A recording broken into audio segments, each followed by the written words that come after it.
Venezuela में Nicolas Maduro ने तीसरी बार सदारती ओहदे का हल्फ उठा लिया। अमेरिका ने उनकी गिरफ्तारी के लिए इनामी रकम में इजाफा कर दिया।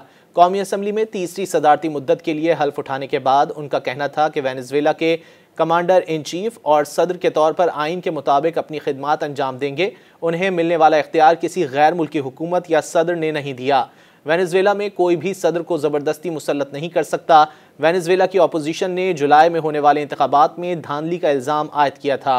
अपोजिशन का कहना था कि उनके उम्मीदवार एडमंडो गोंजालेस, जिन्हें अमेरिका समेत मुतादिद ममालिक ने सदर तस्लीम किया है, ने भारी अक्सरियत से कामयाबी हासिल की।